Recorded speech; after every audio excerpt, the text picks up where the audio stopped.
Hi hello friends எல்லாரும் எப்படி இருக்கீங்க? வெல்கம் டு தென்றல் விளாக்ஸ். வாங்க இந்த வீடியோவில் ஒரு சூப்பரான பரோட்டா சால்னா செய்யலாம்.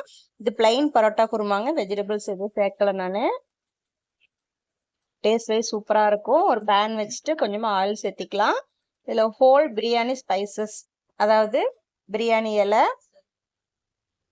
ரோஸ் பெட்டல்ஸுங்க, கல்பாசி, பட்டை, சோம்பு, கிராம்பு, ஒரு ஏலக்காய் எல்லாத்தையும் ஆட் பண்ணிட்டு நல்ல எண்ணெயில ஃப்ரை பண்ணிக்கோங்க.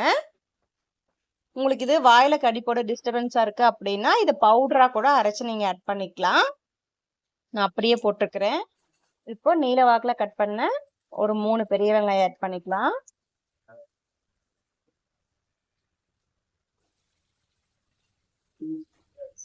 அடுப்பு லோ ஃப்ளேம்ல வச்சுட்டு நல்லா பொன்னிறமா வதக்கி விட்டுருங்க. இப்போ 2 பச்சை மிளகாய் ஆட் பண்ணணும். கண்டிப்பா பச்சை மிளகாய் போட்டீங்கன்னா டேஸ்ட் சூப்பரா இருக்கும். நான் குழந்தைங்களுக்கு சேராதுன்னு வர மிளகாய் ஆட் பண்றேன். அடுப்பு லோ ஃப்ளேம்ல வச்சுட்டு நல்லா வதக்கி விட்டுருங்க. நல்லா பொன்னிறமா வெங்காயம் வதங்கணும். வதங்கிச்சு பாருங்க. இப்போ 2 ஸ்பூன் இஞ்சி பூண்டு பேஸ்ட். இந்த குழம்புக்கு நல்ல ஃப்ளேவர் கொடுக்கறதே இந்த பிரியாணிக்கு போடுற ஸ்பைசஸ், இஞ்சி பூண்டு பேஸ்ட் அண்ட் இந்த மசாலா தாங்க. ஸோ அதெல்லாம் ஸ்கிப் பண்ண வேண்டாம். இஞ்சி பூண்டு பேஸ்ட் போட்டுட்டு நல்லா வதக்கி விட்டுருங்க. இப்போ மீடியம் சைஸ் தக்காளி 2 தக்காளி ஆட் பண்ணணும். இந்த குருமாக்கு தக்காளி நிறைய போட்டு சேர்க்காதீங்க, டேஸ்ட் நல்லா இருக்காது. 2 சைஸ் மீடியம் சைஸ் தக்காளி ஆட் பண்ணிக்கலாம். இது ஒன்று பார்த்தீங்கன்னா மல்லித்தூள் 1 ஸ்பூனு, கறி மசாலா 2 ஸ்பூனுங்க, பிரியாணி மசாலா 1 ஸ்பூனு அண்ட் ஒரு பிஞ்சு கேசரி பவுடர், அப்புறம் கொஞ்சமா ஒரு முடி தேங்காய், கொஞ்சம் பொட்டுக்கடலை, 4 வரமிளகாய் எல்லாம் எடுத்து வச்சிருக்கேன். இந்த மசாலா தூள்லாம் இப்போ இதில் ஆட் பண்ணிக்கலாம். ஆட் பண்ணி நான் எண்ணெயில் நல்லா ஃப்ரை பண்ணிடுங்க. கறியிற மாதிரி இருந்துச்சுன்னா கொஞ்சமா தண்ணி தெளிச்சு விட்டுருங்க. இந்த மாதிரி நல்லா பேஸ்டா வதக்கி விட்டுருங்க. அந்த தேங்காய், பொட்டுக்கடலை, வரமிளகாய் சொன்னோம்ல, அதை அரைச்சி எடுத்துட்டு வந்துடலாம்.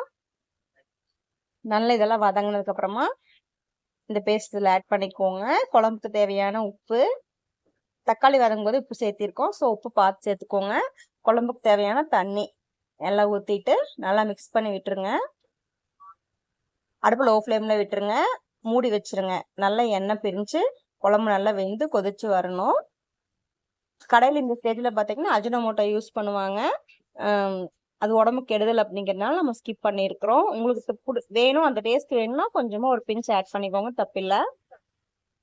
நல்லா குழம்பு கொதிச்சு வெந்துருச்சு. இப்போ மல்லி, புதினா போட்டு நம்ம இறக்கிட போறோம். அவ்வளவுதாங்க, சால்னா ரெடி ஆயிருச்சு. இது பரோட்டாக்கு மட்டும் இல்லைங்க, இட்லி தோசைக்கும் செம்ம டேஸ்டா இருக்கும்.